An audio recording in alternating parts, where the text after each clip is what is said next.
Welcome back to Deep Thought. We are going through Mario Kart 7, and now it's time to take a look at some of the classic stages, starting with the Shell Cup.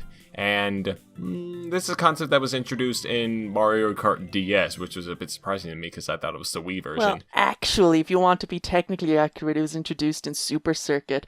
Well, that's not like a mashup mixture sort of thing. That's just the Super Nintendo ones again. So that's not really the same concept as the DS on Classic Cups. Yeah, so what do you guys think of that idea? Like taking old Mario Kart stages and kind of revamping them to the same graphical fidelity of the game that it's in? I'm okay with it, though. I wish it was more sway towards new cups. So rather than having like 4 new ones, 4 old ones, I wish they'd kind of go like maybe 6 new ones, 2 old ones, or just because it, like to start off with in the DS, like having it as a throwback thing, that seems fair enough. But after a while, it just becomes like, okay, I'd rather like to have some more new tracks, please.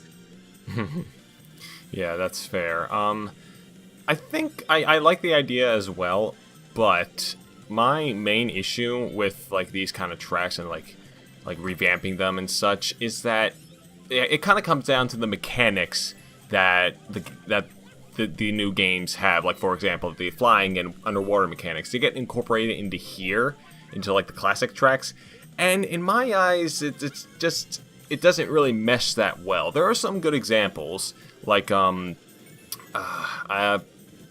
see some good examples eventually, but there's like some more and then often where they just kind of cop out. Like for one example, I think the Airship Fortress, which we'll see later.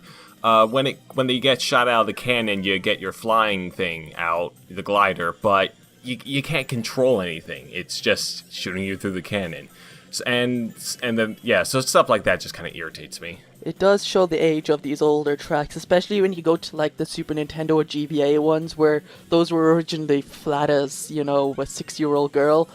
And basically, you know, especially in like Mario Kart, everything up to like Mario Kart 7, I'm not sure about this one, but definitely in like DS and stuff, like they didn't really do much with the older tracks that were like from the Super Nintendo era, and they still were pretty much just flat, except, you know, they could actually be in 3D now as opposed to fake, you know, Mode 7. Yeah, the Wii game had similar problems. Like that game introduced like stunts and stuff, like with the bikes and jumping off walls. And when it came to the classic tracks there, it like meshing that together, it just didn't go well, in my opinion. I think 8 did it quite well. 8 was kind of hit and miss with it. Some tracks just sort of adapted naturally. Then there's other ones where it's like they just realised at the last minute, oh yeah, we've got this gravity thing. Fuck it, just lift half the track up. That'll do. It's one of the circuit ones that it's really noticeable that it's just like the same track but elevated. And like, yeah, I think so, yeah. It's the Luigi Circuit one. No, Mario Circuit GBA is what you're thinking of, right? Mm-hmm. Oh yeah, that'll be the one, yeah. But that one's cool though. I really like that one. It's not bad. It's an okay track, but they probably could have done more to make it not quite as obvious that they half-assed that. But I wouldn't say they half-assed it. It looks really good, and I really like that track. Yeah, each his own, I guess. I know what you're thinking of. I think you're just being shit, honestly.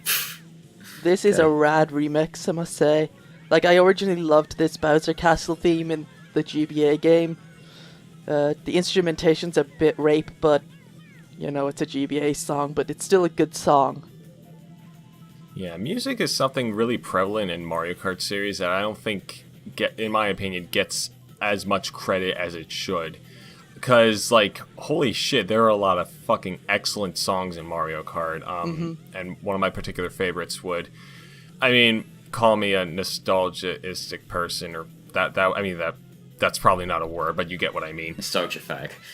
Yes, the Mario Circuit theme from the SNES, just that synthy, epic 80s style production. It's just, as Mia would say, absolute sex to me. It is sex to my ears.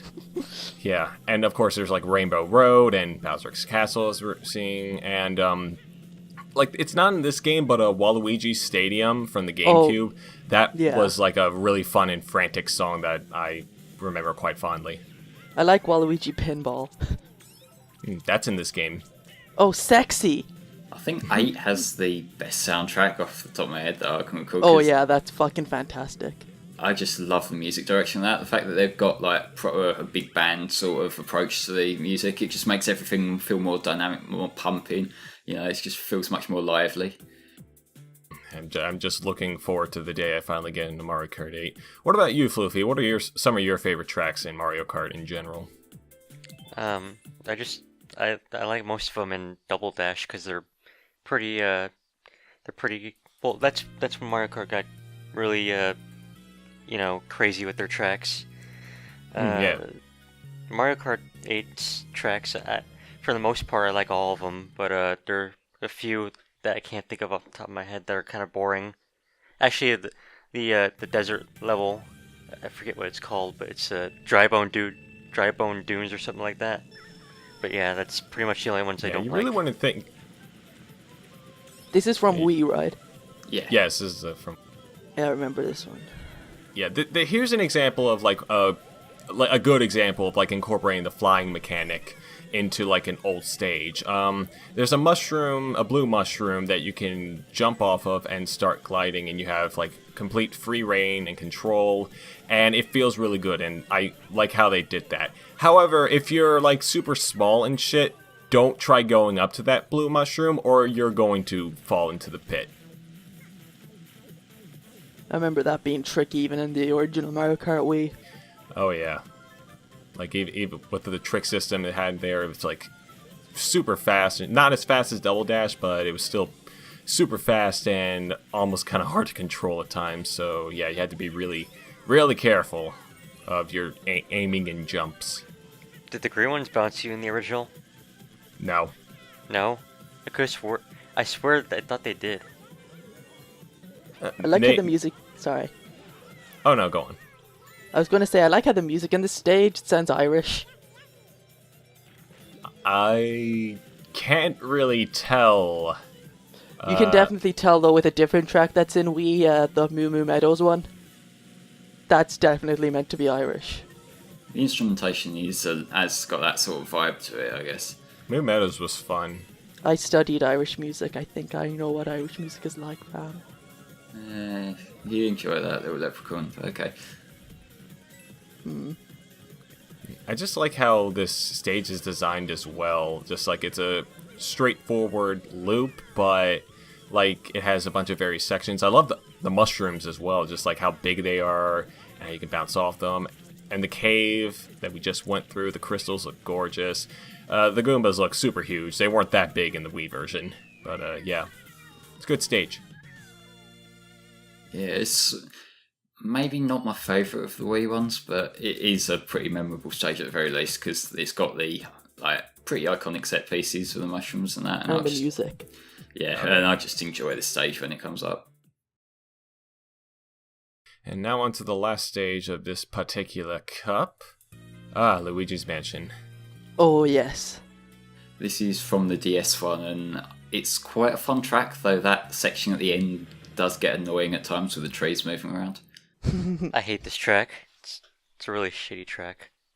Yeah, I like the indoor sections, like The indoor sections aren't even fun. They're just stupidly annoying.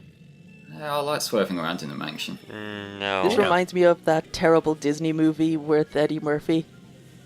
Haunted Mansion. Yeah. I think I've brought that movie up before on one of these commentaries. Vaguely. I vaguely remember that. I think. This is more relevant. This reminds me of the battle stage in Double Dash. Oh yeah. Oh man, I keep forgetting that Double Dash had really good battle stages that they haven't shown back up in earlier. Well, they're coming back in Mario Kart 8 Deluxe, so. Oh, they do? Even the pipe one? I don't think so. I think it's just this one. That was my favorite. I mean, might as well talk about in further detail the battle modes as well.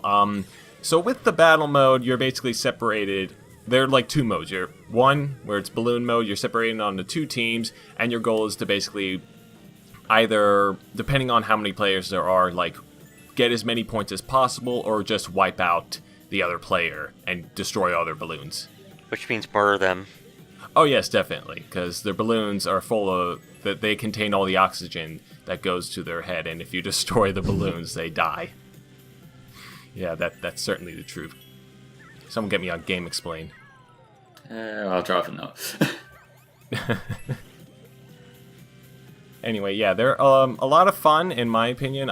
As I said in the past, they kind of did fuck it up a bit with the first entry of Mario Kart 8, where they just had the battle mode, but there's no unique tracks for them designed specifically for the battle mode. It's just the race tracks, which I don't know who thought of that idea, but they need to be fired if they haven't been fired already. Well, see, the thing with Mario Kart 8 is like, yeah, that was a really half-assed battle mode. What I don't get with how they approached it, though, is that, like, I'm assuming that there was probably either, like, budget or time constraints or whatever, but if they were going to do it, of having the main courses as where you battle around, why didn't they, like, sort of section off a certain part of it so it means that everyone is more likely to encounter each other? Like, say in the desert level where there's the, like, little lagoon sort of bit, like, just have that as the battle segment, not have, like, people driving around aimlessly on the other side of the track for fucking ages. That's kind of the issue, it's that the tracks themselves are too big to be battle stages. Yeah, it's just stupid. Not to mention there's no variety with the tracks. Like, you're either gonna encounter someone from the front or the back, and they're gonna nobody's ever gonna come from like the top and like the bottom, if that's possible. But yeah, there's no layers to it. Like, it's just all in all, it's just awful. Like, to play on. Like, do they at least have the courtesy to let you like roam free around these tracks, or do you have to go one straight direction and you can't turn around? No, you can roam around. Okay. But it's pointless when you can only go forward or backward. Yeah, fair enough. There is a sort of button input to turn around quickly, though, in the battle mode, which it's kind of adapted to that. It's not a good one, though. You slowly do a U-turn. I wonder how they got this trophy together. Did they just take a dead Koopa and shove a ruby in it? Or emerald? It's plastic. I don't know about that, but let's stop thinking about it. It's creeping me out. We'll see you guys in the next part.